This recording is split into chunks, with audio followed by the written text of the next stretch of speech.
आधी रचना प्रारब्धाची आहे, नंतर रचना शरीराची आहे. प्रारब्ध पहिलं, नंतर शरीर. म्हणून रूळ आधी, नंतर गाडी. रूळ आधी टाकलेले असतात भाऊसाहेब, त्याच्याहून रेलगाडी धावते. ड्रायव्हर खूप हुशार आहे, पण ड्रायव्हरनं ठरवलं आता 10 किलोमीटरचं वळण घेतल्यापेक्षा सरळ गाडी आपण दौडला नेऊ, तिच्या बापान जात नाही. आता का? आता ड्रायव्हरच्या ताब्यात नाही, गाडी रुळाच्या आधी नाही. याची जरी इच्छा असली वळण चुकवायची, तरी जसे जसे रुळाला वळणं आहे तशी वळणं घेत घेतच गाडी दौडला जाणार. तसं आमची जरी इच्छा असली दुःख न भोगण्याची, पण जसं प्रारब्ध बनलेलं आहे तसं तसंच आम्हाला दुःख भोगावं लागणार आहे. कारण गाडी रुळाच्या आधी नाही. तसं देह तव आहे प्रारब्ध आधी,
याचा विकासीन वाहुभार, त्याच्यात कोणीच बदल करू शकत नाही. जंगल जंगल राम फिरे रे, लंका में रोवे सीता माई, कर्म रेखा बडी दुस्तर है, तिल घटे ना राई. याच्यात बदल करण्याची ताकद कोणाची नाही.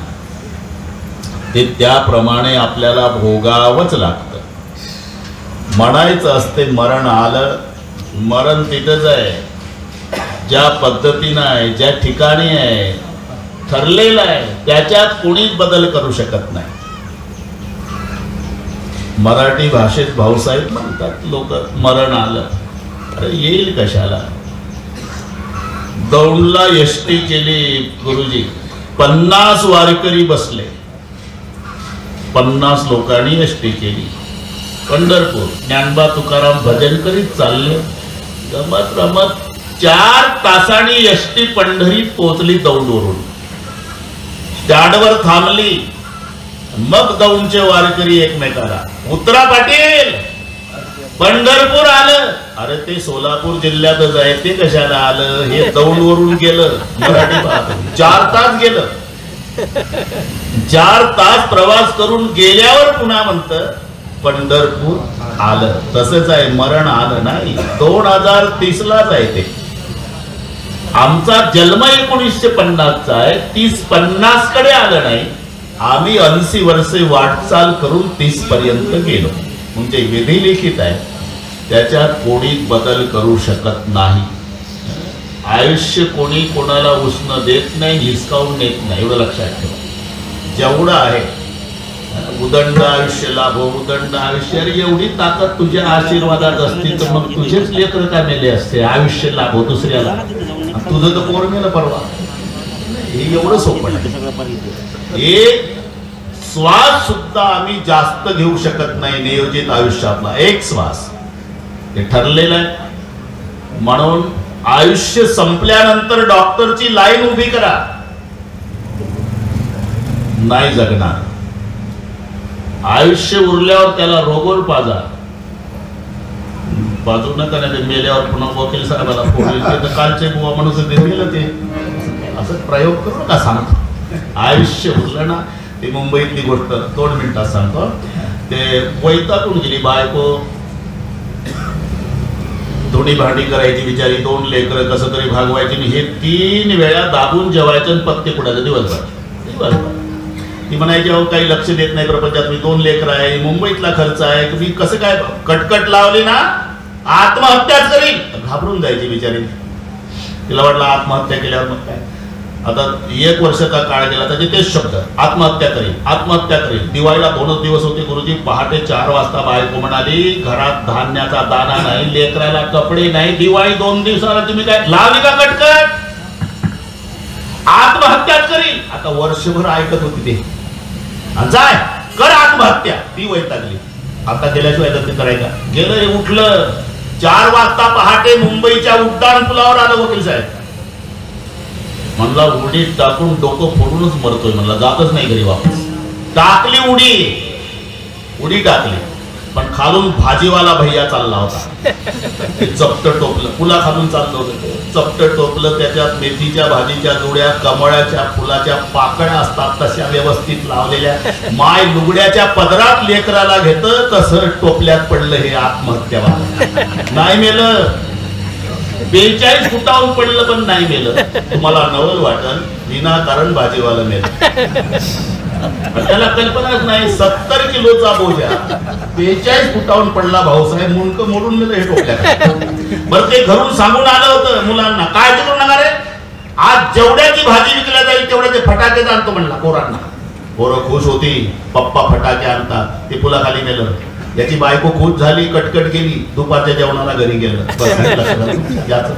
आयुष्य संपलं. म्हणून तोपर्यंत आपण एक श्वास सुद्धा जास्तीचा आपण टाकू शकत नाही. जे नियोजित आयुष्य आहे तेवढं प्रत्येक जण जगणार आहे. हा प्रवास आहे, आणि प्रवास वयमानावर नसतो वकील साहेब, तिकिटावर असतो. तिकिटावर ज्याचं तिकीट जिथे संपत तिथे त्या प्रवाशाला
सत्ता संपदा राहील ठाईचे ठाई. जोपर्यंत सत्ता आहे, संपदा आहे, प्रतिष्ठा ऐश्वर्य आहे, तोपर्यंत टोळकं तुमच्या माग पुढं आहे. बोलवावं लागत नाही. आपोआप गुटख्याच्या पुण्याचं गळण्यासाठी 25चं टोळकं टपरी जवळ. सत्ता प्रतिष्ठा धन संपलं की टोळकं गायब. हे खोटं असेल तर रात्री एक प्रयोग करा तुम्ही. रात्री बरं का गुरु, प्रकाशात उभं राहा. प्रकाश म्हणजे सत्ता, संपदा, ऐश्वर. प्रकाशात उभं राहा रात्री. तुमची सावली सुद्धा तुम्हाला सोडत नाही. मला उद्या मोबाईल करा, फक्त लाईट मध्ये उभं राहा. सावली सुद्धा मजा पाहायची तर लगेच अंधारात जा. सावली गेली तसंच आहे, तसंच आहे. अंधेरे में छाया साथ नहीं देती, बुढ़ापा में काया साथ नहीं देती, और मरते समय धन की माया साथ नहीं देती. प्रमाण होऊ नये. तुम्हीच वाढवलं उगाच मला.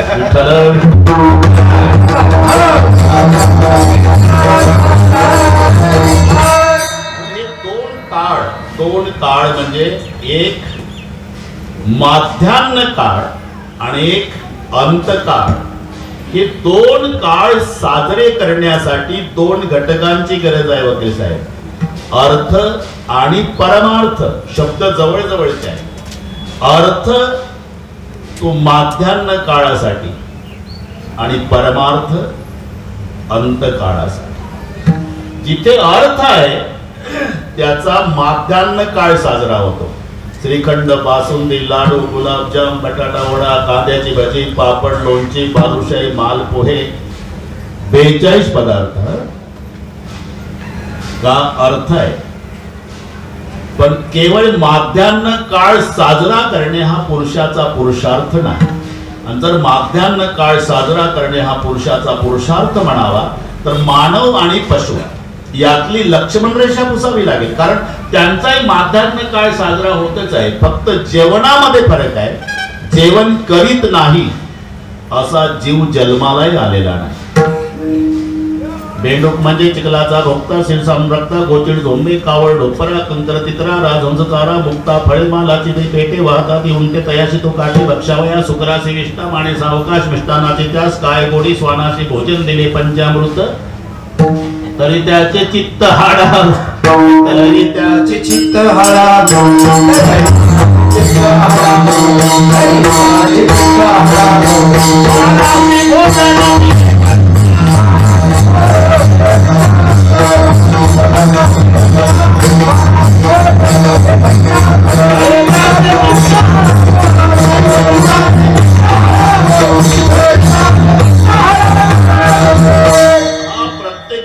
जेवणातला फरक आहे. बेंडूक म्हणजे चिखलाचा भोगता, चिरसाणून रक्ता, गोचिड झोंबळे, कावळ ढोपरा, कंकर तितरा, राजहंस चारा मोतियाचा, मालाची पेटे वाहताती उंटे तयासी तो काटे भक्षावया, सुकरासी विष्टा माने सावकार, मिष्टान्नाची त्यास काय गोडी, स्वानासी भोजन दिले पंचामृत, तरी त्याचे चित्त हाडावरी. हे जेवण सांगितलं प्रत्येकाचं. जेवणामध्ये फरक आहे, पण जेवण करीत नाही असा जीव जन्माला आलेला नाही. मग माध्यान्ह काळ साजरा करणे हा पुरुषार्थ नाही, अंतकाळ. अंतकाळ साजरा करण्यासाठी गरज परमार्थाची आहे. अर्थ आणि परमार्थ हे दोन्ही शब्द जवळ जवळचे आहे. परमार्थ शब्दाचा अर्थ होतो श्रेष्ठ धन. परम आणि अर्थ या दोन मिळून संधी झाला, मग शब्द तयार झाला परमार्थ. त्याला व्याकरणात स्वर संधी, दीर्घादेश संधी. स्वर संधीचे तर 7 प्रकार आहे, पण त्यात दीर्घादेश, पुनादेश, अनादेश, आदी आदेश, पररूप, स्वरूप. आता गुरुजीच्या पुढे विद्यार्थ्यांना काय व्याकरण सांगायचं. 2 सजाती स्वर, एका पुढे एक आल्यावर त्याचा दीर्घ स्वर होतो, त्याला दीर्घादेश संधी असे म्हणतात. सजातीय पाहिजे मात्र, सजातीय. आ हे सजातीय आहे. ई सजाती, उ सजातीय, हे याला सजातीय म्हणतात. आणि ई सजातीय नाही, त्याचा गुण होतो. हे स्वरच आहे, पण अधिक ई याची संधी गुणादेश, म्हणजे अधिक ई बरोबर यडक्याचा ये, अशी मजा येते. अच्या पुढे जर ई आली तर त्याचा येडक्याचा ये होतो. हे नसेल म्हटलं तर गण, त्या न मधला अ, ईश, ईश मधली ई, अधिक ईचा झाला येडक्याचा य, तो नच्या डोक्यावर मात्रा म्हणून गेला, झाला गणेश. मी काही गुरुजी नाही, पण हे तुम्हाला आनंद वाटेल. विठ्ठला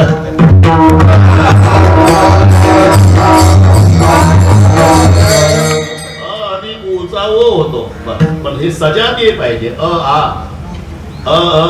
आ याचा दीर्घ स्वर होतो. म्हणून परम म मध्ये आहे, अर्थ मध्ये आहे. हे दोन्ही एका पुढे एक आले. अधिक बरोबर आ झाला. आ होऊन तो म च्या पुढे काना रूपात आला, म्हणून संधी परमार्थ झाला. विग्रहात परम अधिक अर्थ. जमलं इथपर्यंत आलो आपण. अर्थ आणि परमार्थ. मग परमार्थ कशाला म्हणतात? परमार्थ शब्दाचा अर्थ आहे श्रेष्ठ धन. परमार्थ महाधन. परमार्थ महाधन.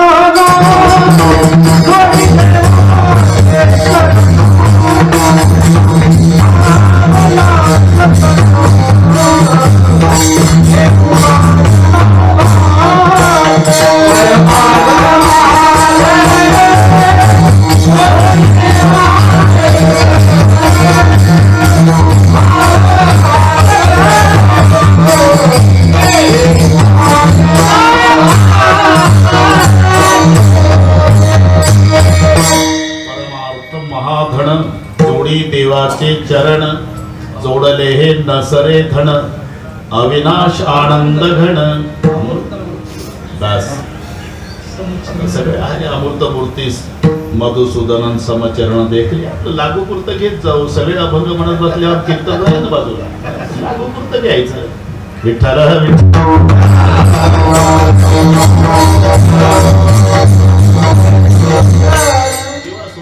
पाठ आहे ते मनातल्या मनात वेल्डिंग करून घेतात. ते सांगितलं वारकरी संप्रदायातले लोक आहे पुढे बसलेले. जोडले हे न सरे धन. आपण म्हटलं की ते पूर्ण करून टाकतात. तसं परमार्थ महाधन. जोडी देवाचे चरण. अर्थ आणि परमार्थ या दोन मध्ये हा फरक आहे. मरायच्या वेळेला सोबत येत नाही तो अर्थ.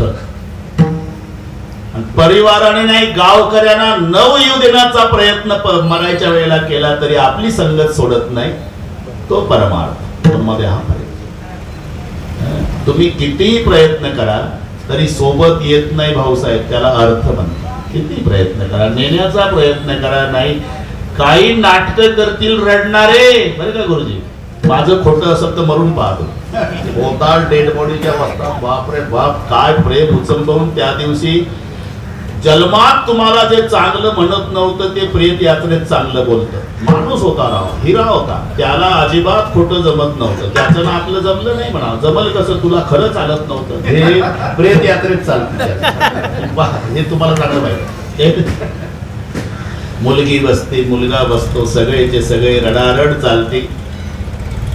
त्यावेळेला इकडची गोष्ट सांगत नाही बरं का भाऊसाहेब, कारण अजून तास सव्वा तास या गावात मला थांबायचं आहे. सगळ्या गोष्टी सध्या नागपूरच्या चालू आहे. नागपूरचं एक म्हातारा बेलं गुरुजी, म्हातारा बेलं पण कानात बीक बाई तशीच होती. जेव्हा न्हायला काढलं म्हातारीला प्रश्न पडला काय करावं. जाऊन काढावी तर लोक म्हणते पहा रामभाऊ सोन्यासारखा जीव गेला तुटून पडली म्हातारी कानावर. बरं न काढावी तर 5 ग्रॅमची मरताना 35,000चं वाटोळ करून चाललं, तेवढ्या 10 उरकल अशी धर्मसंकटात सापडली म्हातारी नागपूरची. प्रेत न्हायला काढलं, तिनं ठरवलं आपण काढायची नाही, म्हाताऱ्यासोबत जाऊ द्यायची नाही. जेव्हा पावलं धरली बरं का गुरुजी, म्हातारीनं पावलं न्हाऊ घालताना पावलं धरली, पावलं धरून म्हातारीचं रडणं सुरू झालं. तुमच्या पायात जोडा कसा शोभत होता. पाव लागला. लोकांचंही लक्ष तिच्या रडण्याकडे आलं. म्हणाली माझ्या रडण्याकडे समाजाचं लक्ष आलं. अविनाश महाराज वर्णन वर सुरू केलं. टेरीघाटच्या दोत्रा शिवाय नेसला नाही, कारण तिला स्टँडवर यायचं ना. ठीक बाई इथं. मग लोक दोतराकडे पाहू लागले. कमरेवर आलं गुरुजी. चांदीच्या करकोट्या शिवाय बांधला नाही. मग लोक कमरेकडे पाहू लागले. वर्णन वर आलं. नेहरू सदऱ्या शिवाय घातला नाही. गळ्यावर आलं वर्णन वकील साहेब. गळ्यात साखळी कशी शोभत होती. जेव्हा कानावर रडणं आलं, अजूनही तुमच्या कानात, इथं थांबली. मग नाव घालणार लक्ष. पाटील बिग बाय तशी झाली काढा तेवढी. भूषणे घेती काढून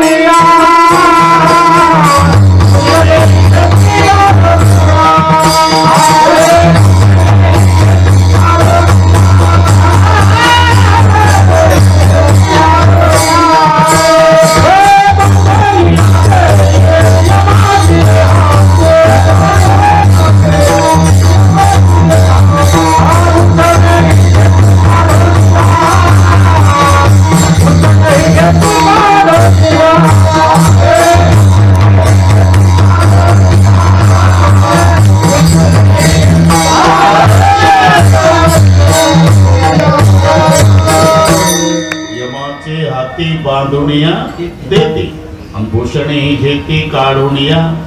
अर्थ त्याला म्हणतात शेवटच्या वेळेला याचा उपयोग नाही. आणि परमार्थ त्याला म्हणतात आम्ही मेलो तरी ती आमची संगत सोडत नाही. परमार्थ हा दोन मधला फरक आहे. आपण पहा, श्रेष्ठ धन का, ज्या धनाचा वाटा बंधू मागत नाही, ज्या धनाला आग लागत नाही, ज्या धनाला राजा ताब्यात घेत नाही, ज्या धनाला जीएसटी नाही, ज्या धनाची चोरी होत नाही, जे धन खर्च केल्यावरही कमी होत नाही, आणि जे धन आम्ही मेलो तरी आमची संगती सोडत नाही. संपदा तयाची नसरे कल्पांती.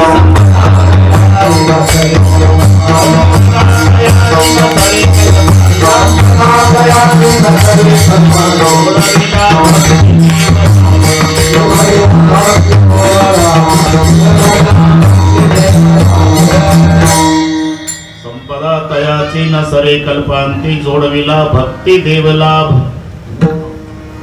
म्हणून महाराज म्हणतात मी माध्यान्ह काळाकडे लक्ष दिलं नाही, अंत काळाकडे. जन्मभर नाही तर त्रासही झाला. आता कोणती दिंडी निघू द्या, दोन संतांचं भजन, ज्ञानबा तुकाराम, संध्याकाळी गुलाबजाम. आता तुम्ही पहा आषाढीत नुसतं ज्ञानबा तुकाराम म्हणणाऱ्याला गुलाबजाम, त्यांना मांडे भाजायला खापर नाही मिळालं. थोडा विचार करा. ज्ञानेश्वर महाराज महाविष्णूचा अवतार, 750 वर्षापूर्वी गुरुजी जर एखाद्या सज्जनानं अर्ध फुलपात्रभर दूध जर दिलं असतं वकील साहेब माऊलीला प्यायला, तर अरे आता सकाळी सूर्योदयाच्या आधी दह्या दुधाच्या घागरीची लाईन अभिषेकाला, तेव्हा प्यायला दूध दिलं नाही, गावात राहू दिलं नाही. तर समाजाचा स्वभाव आहे जिवंत साधूची निंदा करणे आणि साधू मेल्यावर त्याचा पुतळा उभा करून अखंड हरिनाम सप्ताह. जिते बाप को दंगम दंगा, मरे बाप पहुंचाए गंगा. हे ठरलेच. जिवंत बापाला भाकरीचा तुकडा देत नाही, बाप मेला की मग श्रीखंड पुरीची गोड जेवणाचा कार्यक्रम. अरे काय लेका, तो पाय घासून मेला रे बिना भाकरीचा, आता काय श्रीखंड पुरी. तसं अगदी तसंच गावात राहू दिलं नाही. पाटलाकडे तक्रार. तेव्हा ते पाटील हा रात्रभर डोकं उठवतो, टाळ वाजवत बसतो, भजन करतो. एक तर याला ठेवा गावात, नाही आम्हाला सांगा गाव सोडायला. पाटलानं विचार केला की सगळे गावकरी जर गाव सोडून गेले तर पाटील की कोणाच्या बळावर, त्यापेक्षा एक हबब हाकलला तर काय नाही. तेव्हा ए तुम्ही जाऊ नका, त्याच बुवाला काढ. हा तुकाराम बुवा, तुमच्या भजनानं त्रास होतो लोकांना, कल्पना आहे ना. मग भजन बंद करा. खूप प्रयत्न केला पाटील, पण भजन बंदच होत नाही. का? माझी मज झाली अनावर भाषा.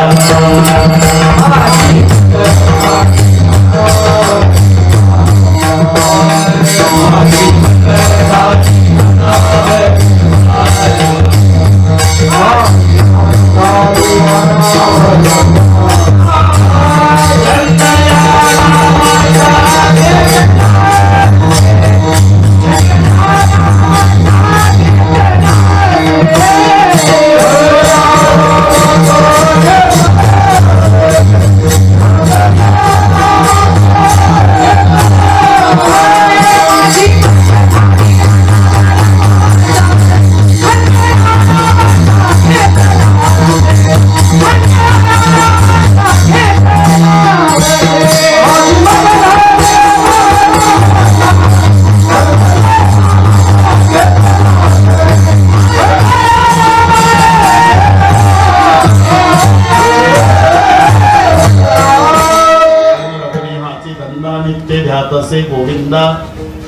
अंगमणी पांडुरंग ध्यानी, जागृती स्वप्नी पांडुरंग.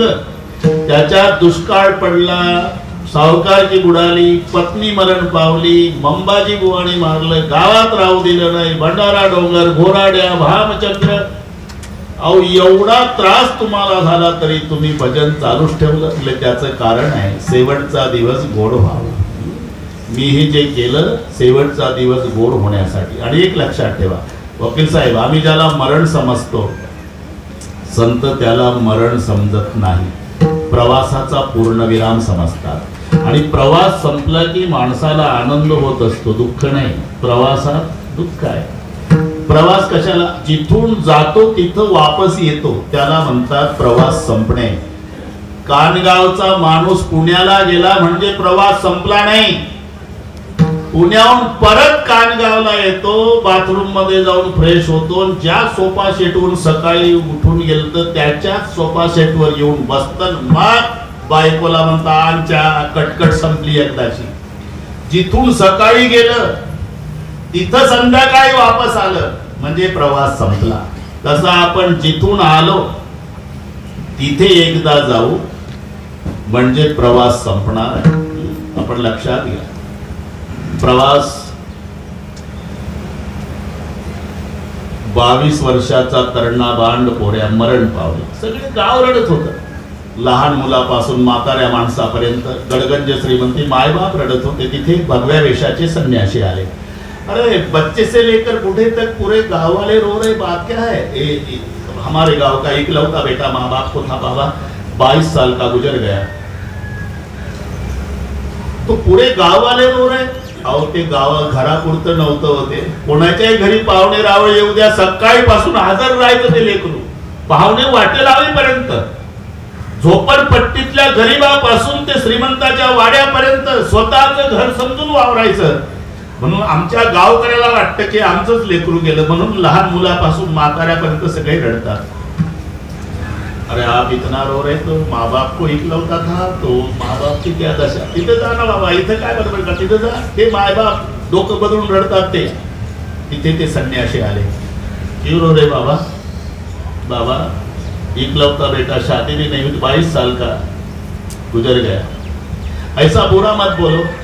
असं कसं होईल महाराज? आम्ही त्याचे मायबाप आहोत. आम्ही मेलं कसं म्हणू?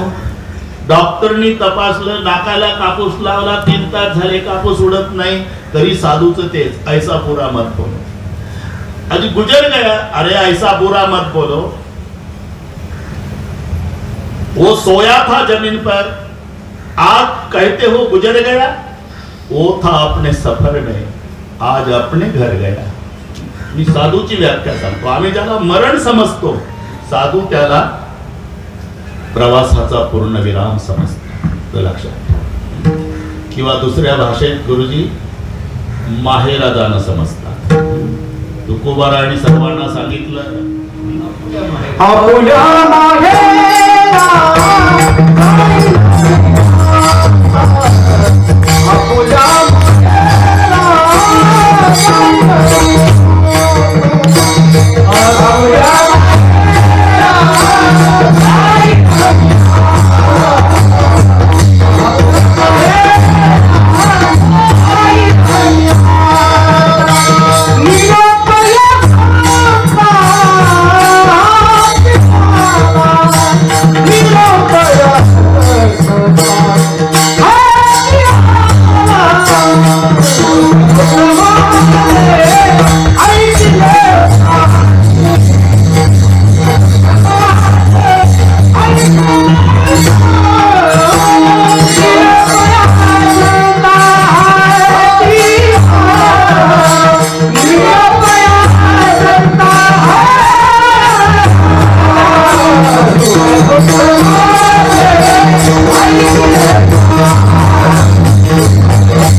ज्याला मरण समजतो संत त्याला प्रवासाचा पूर्णविराम म्हणतात अथवा माहेरा जाणं म्हणतात. माहेरा जाणं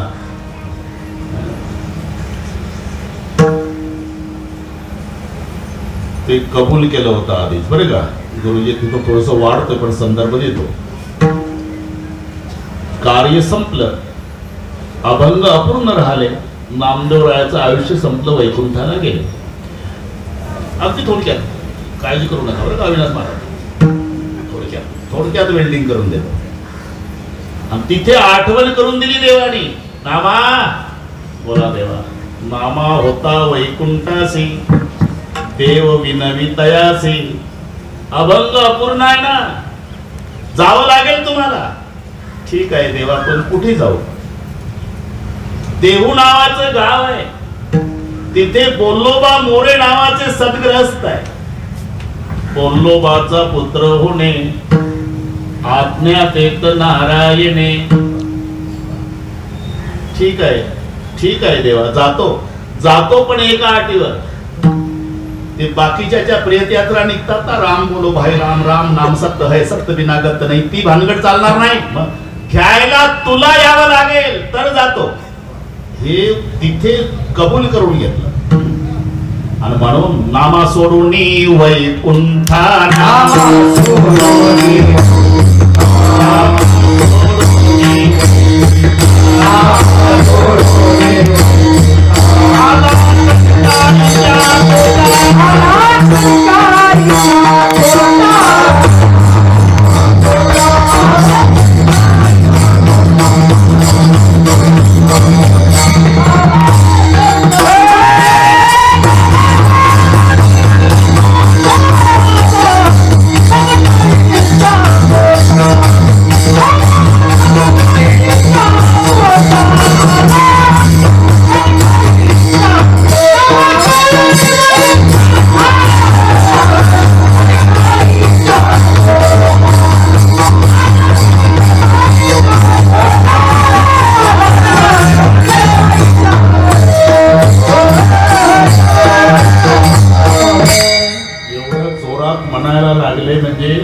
त्यांना आंबेरस असला पाहिजे. वकील साहेब त्यांना सांगितलं का आंब्याचा रस आहे? गंमत चालेल. नामा सोडोणी वैकुंठा, आला कनकाईच्या पोटा. तेच तुकोबार आहे. कार्य संपलं, कार्य संपल्यावर संत थांबत नाही, तिथे वयाचा विचार नाही. 22व्या वर्षी कार्य संपलं, माऊलीचं निरोप घेतला जगाचा. 42व्या वर्षी कार्य संपलं, तुकोबा राहायचं, निरोप घेतला जगाचा. ऐसे करा नारायण वगैरे वगैरे वगैरे वगैरे वगैरे जमला. हे आपलं आहे गुरुजी. एसटी डबल बेल झाल्यावर निघाली भाऊसाहेब, मग आम्ही गबाळ घेऊन धावतो, कंडक्टर थांबतो. अरे संत, एसटी यायच्या आधी अर्धा तास सामान घेऊन स्टँडवर तयारीने बसतात. हा फरक आहे आपल्यातनं त्यांच्यात. 22व्या वर्षी गेले, 42व्या वर्षी गेले, कार्य संपलं की जातात. कार्य संपलं आणि सुरुवात केली, थोडी घाईनं केली. आता 50 मिनिट आहे फक्त. तुम्ही संकाधिक संत मनविता कृपा पाहून ते एवढा करा उपकार, सांगा देवा नमस्कार माझी भाकावी करता विनोद पण तुका म्हणे माझा आठवा मूळ लवकरी पाठवा. संत म्हणाले आमच्यापेक्षा जलद गतीनं काम होईल तुमचं. मग गरुडाकडे विनंती करा. गरुडाचे पायी ठेवी वेळोवेळा डोळी. गरुड म्हणला ज्याच्यावर झोपलं त्याला वशीला लावा. तुका म्हणे शेषा. झालं जमलं ते. जागे करा ऋषिकेशा. गरुड म्हणला आमच्या हातात काय आहे, किक मारल्यावर स्टार्ट होणार गाडी. तुम्ही जागही केलं, मलाही विनंती केली. कोण बोलतो त्यांना सांगा. 50 मिनिट ना कोणतरी गप्पा मारते. गप्पा नसेल ते असेल, सूचना असेल, पण ते इकडे विक्षेप होतो एवढं सांग.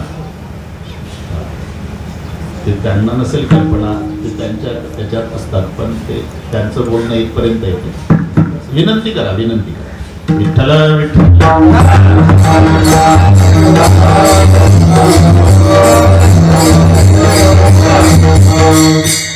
संकाधिक संतांनी सांगितलं गुरुजी, शेषाणी सांगितलं, गरुडाने सांगितलं, आमच्याकडे जरी वशिले लावले तरी तुमचं काम होईल याची शाश्वती नाही. का? प्रकरण आई साहेबाच्या हातात आहे. पण हे पूर्वीपासूनची पद्धत आहे भाऊसाहेब. माणसं अशी हुशार, साहेबानं जर काम केलं नाही तर मॅडम करून घेतात. कानगावची माणसं, शेतकरी होता बिचारा, साहेब 3 वर्षापासून काम करेना, बरं का वकील साहेब. मग तो दौंडला गेला, तिथला भाजीपाला विकत घेतला. 2 पिशव्या फुल भरल्या, लौकी, दोडकी, काकडी, कोशिंबीर, कोबीची फुलं. ते वरून दिसल मॅडमला असं केलं. 2 फुल भरल्या. बरोबर साहेब ऑफिसला गेल्यावर मागून आलं. हे कानगावचं हुशार होत. शेतातलं काहीच नाही, तिथं घेतलं दौंडच्या भाजीपाला. वॉचमॅनला म्हणलं, कानगावचा शेतकरी आला म्हणा मॅडमला, भाजी वानोडा तिथं विकत. आता महिलांच्या तोंडाला लगेच पाणी सुटतं. हिरवा भाजी आण म्हणाव, त्याला आण म्हणाव मॅडम. दोन्ही पिशव्या ठेवल्या. बस बाबा, कुठला रे? कानगाव. पहिल्यांदा करा बाबा तुझी काही ओळख. साहेबाची माझी ओळख आहे. आपल्या शेतातलंच आहे मॅडम हे सगळे. जेवण वगैरे नाही, जेवण करून आलो. चहा, बरं चहा घेतो. बसलो. साहेबाची कशी काय? 3 वर्ष झाले आमचं कामच करीना साहेब. असं आहे का? कोणतं काम होतं? सगळे सांगितलं. ठीक आहे, काळजी करू नको. उद्या सकाळी 10 वाजता तो ऑफिस मध्ये मी सांगते त्यांना काम करायला. ही पद्धत करू म्हणून पाय लक्ष्मीच्या हाती. हे काय नवीन आहे काकुड झालं. आले भगवंत आलेही घ्यायला, पण दशमी होती ती कण्या दशमी वगैरे. मग दर्दित कण्या माझी राधेल्या कण्या, दर्दित पाण्या माझी राधेल्या कण्या. ती दशमी झाली. एकादशी, जागर, द्वादशी. चला आता थांबा देवा, होळीची पोळी खायचा इशारा दिसते लोकांचा. मग प्रतिपदेला फिरले, कोणी येत नाही. आणि मग डीजेला तिथे सांगितलं, वाडवेळ झाला उभा पांडुरंग वैकुंठाचे.